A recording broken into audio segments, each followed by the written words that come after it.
Halo guys, selamat datang di channel Mr. Villain 88 dengan gua Reza sebagai host kalian. Di video kali ini gua akan membawakan Villain Wrestling Update untuk edisi 21 Juni 2021.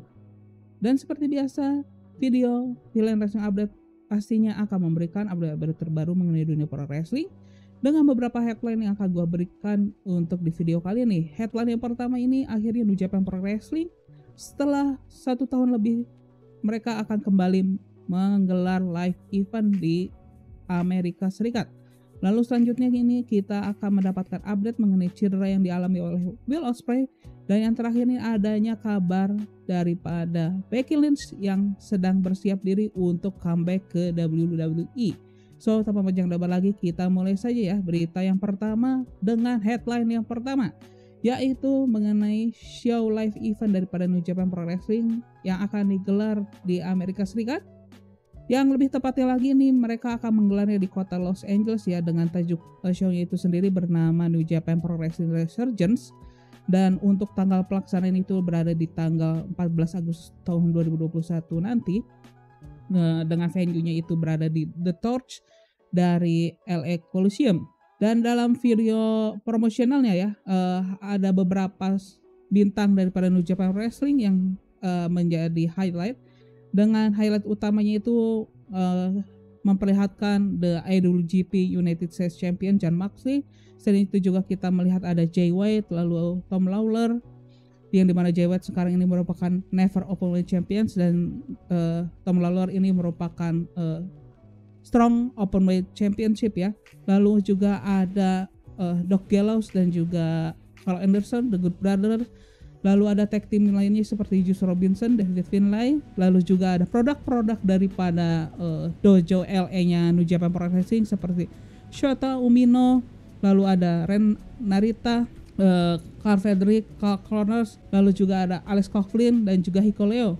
Lalu juga ada beberapa bintang yang sudah terikat kontrak secara eksklusif dengan New Japan Pro Wrestling dan merupakan bintang eksklusif di New Japan Pro Wrestling Strong ya, seperti Fred Rosser, Lio Rush, Brody King, Chris Dickinson, TJP dan juga JR Kratos.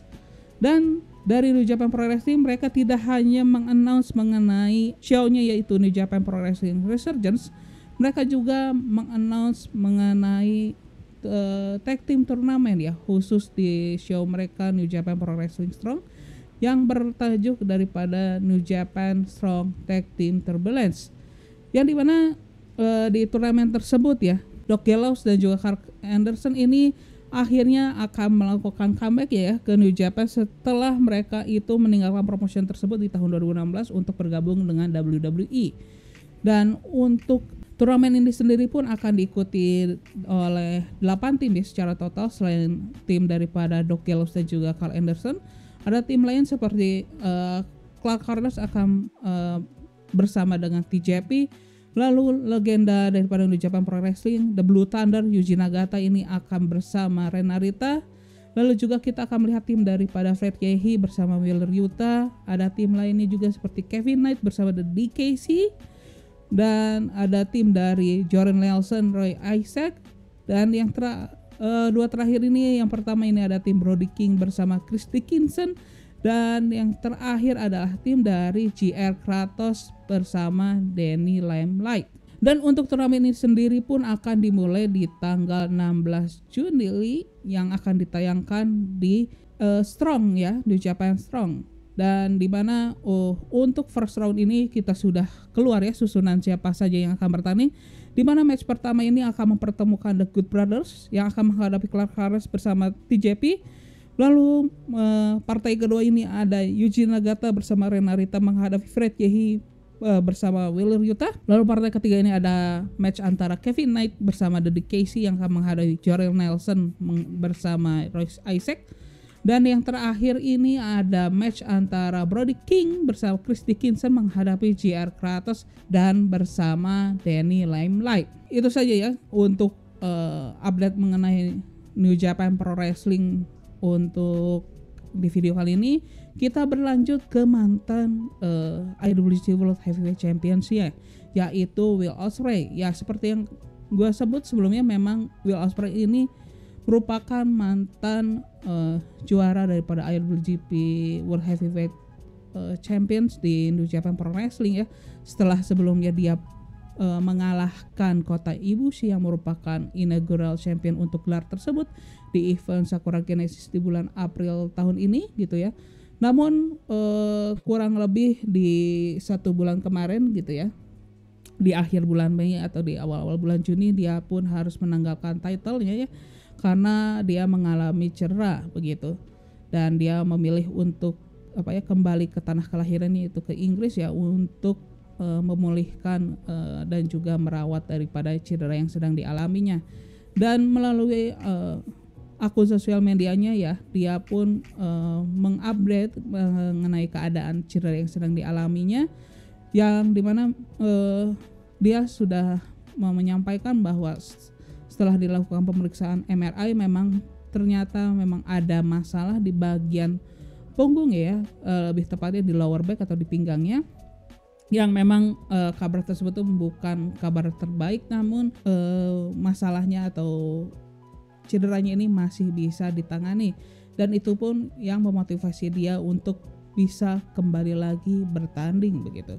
Dan memang di postingan yang sebelumnya gitu ya, bahwa dia mengatakan bahwa dia ini sedang melakukan fisioterapi selama di sana, dan juga dia memang dilakukan pemeriksaan MRI juga ya di bagian leher dan juga di bagian pinggang ya. Dan memang seperti yang awal disampaikan oleh pihak daripada New Japan Pro Wrestling sebelumnya ya, mengenai penanggalan title daripada yang dipegang Will Ospreay pada saat itu, bahwa Will Ospreay ini pun meninggalkan title tersebut karena adanya masalah pada lehernya gitu.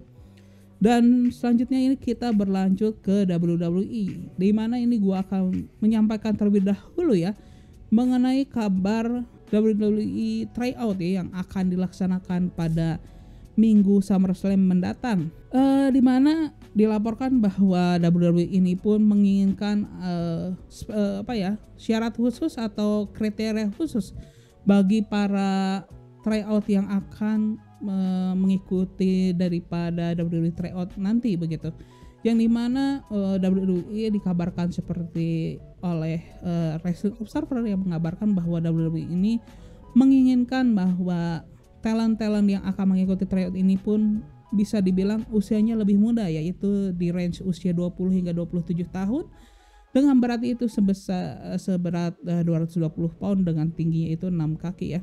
Dan tetapi kedua kriteria mengenai berat dan juga tinggi itu merupakan bisa menjadi pengecualian apabila mereka memiliki talent yang baik gitu.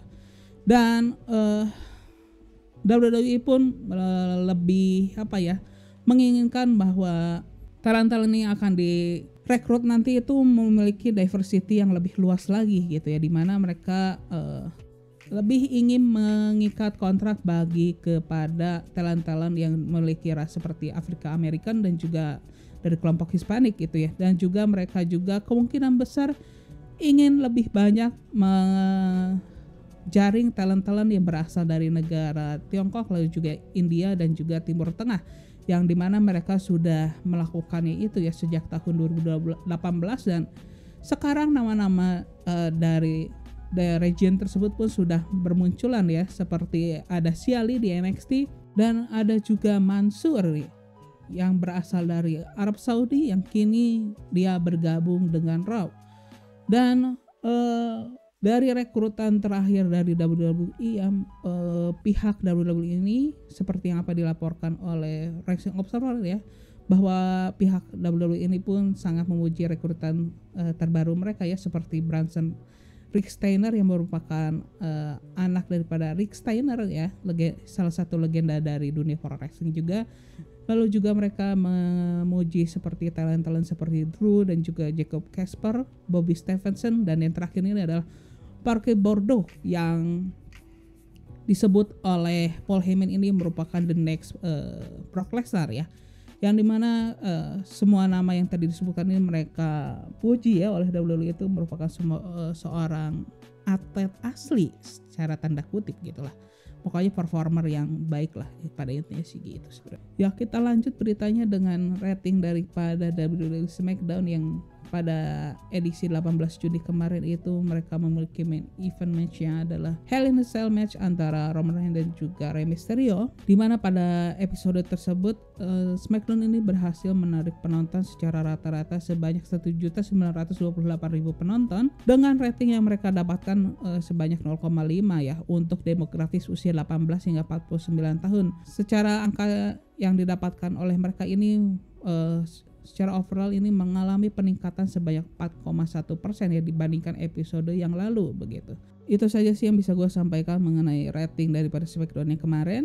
Ya, berita selanjutnya ini masih seputar dari SmackDown edisi 18 Juli kemarin ya, di mana ada 2 champion dari NXT yang terlihat berada di area backstage dari SmackDown dan mereka pun berpartisipasi dalam pertandingan dark match dari SmackDown begitu.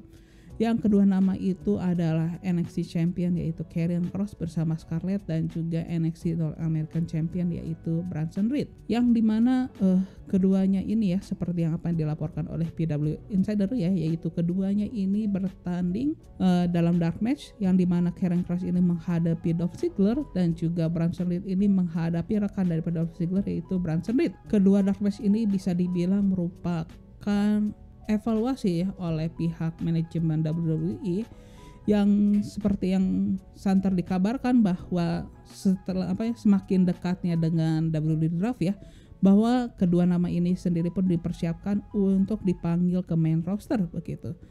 Dan kemungkinan besar mereka pun akan muncul pada saat WWE Draft itu dilaksanakan di bulan September mendatang begitu. Dan ada beberapa pihak di backstage WWE yang mengatakan bahwa Karrion Kross bersama Scarlett ini direncanakan akan kembali hadir lagi ya di minggu depan, yang kemungkinan besar mereka ini akan melakukan promo untuk di show SmackDown atau di Raw minggu depan begitu guys. Dan kita lihat saja ya ke depannya apakah memang benar-benar Karrion Kross dan juga Bronson Reed ini akan dipanggil main roster begitu ya. Dan apabila mereka akan dipanggil ke main roster begitu untuk dalam waktu dekat ini, maka kita akan melihat adanya perpindahan pemegang title daripada NXT Champion dan juga NXT North American Champion di dalam waktu dekat ini gitu ya. Yang kemungkinan besar mungkin kita lihat di event SummerSlam ya, yang akan dilaksanakan di bulan September juga gitu. Dan oke deh, kita lanjutkan lagi ke berita yang terakhir dan juga ini bisa dibilang berita yang ditunggu-tunggu oleh para fans dunia pro wrestling, yang dimana akhirnya ya kita mendapatkan update dengan comebacknya daripada Becky Lynch ya ke WWE, yang seperti apa yang dilaporkan oleh PW Insider bahwa Becky Lynch ini terlihat berada di WWE Performance Center minggu ini, di mana dia itu melakukan latihan ya untuk agar dia bisa kembali untuk bertanding ya di WWE, yang dimana dia melakukan latihan itu bersama NXT star Indi Hartwell ya di hari Kamis kemarin gitu. Namun kita belum mendapatkan tanggal pastinya ya kapan Becky Lynch ini akan comeback ke WWE. Apakah Becky Lynch ini akan kembali, tapi bisa yang menjadi makin possible atau bisa dibilang yang paling memungkinkan dan juga momennya itu paling besar adalah apabila si Becky Lynch ini dipersiapkan untuk di event SummerSlam. Dikarenakan di event SummerSlam ini akan disaksikan oleh penonton secara live begitu ya, dan itu adalah kemungkinan yang paling masuk akal ya menurut yang dikabarkan oleh Fightful Select ya, yang ada beberapa detail yang mengatakan si Becky Lynch ini sekarang terlihat lebih berisi atau berotot ya, dan berasa bahwa selama cuti kehamilan itu tidak ada jejaknya gitu, dan dia terlihat fit seperti sebelum dia ini ya mengenai dari cuti kehamilan ini gitu. Dan memang Becky Lynch ini terakhir muncul itu di episode Raw ya, yang lebih pasca event daripada Money in the Bank ya, yang dimana memang dia menanggalkan title Raw Women Championship yang pada kali itu dia pegang. Itu saja sih yang bisa gue sampaikan gitu ya, dan kita berharap ya setidaknya paling cepat itu di SummerSlam ya, karena itu adalah momen yang sangat tepat ya untuk seorang Becky Lynch yang bisa dibilang kini itu merupakan bintang terbesar ya untuk divisi wanita WWE ya, untuk melakukan comebacknya ya. Dan itu saja sih berita-berita yang bisa gue sampaikan di video kali ini. Apabila kalian menyukai video kali ini, silahkan klik tombol like. Apabila kalian tidak ingin ketinggalan mengenai berita-berita terbaru mengenai dunia pro wrestling, silahkan subscribe ya guys ya, bagi yang belum subscribe, karena di sini ya di Villain Wrestling di Mr. Villain 88 ini gua tidak hanya memberikan berita mengenai WWE saja, tapi gua juga memberikan berita mengenai promotion lain seperti AEW atau New Japan Pro Wrestling dan juga banyak promotion lain ya begitu. Dan itu saja sih yang bisa gua sampaikan untuk di video kali ini, dan gua Reza sebagai host kalian izin pamit ya guys. Bye bye. Bang.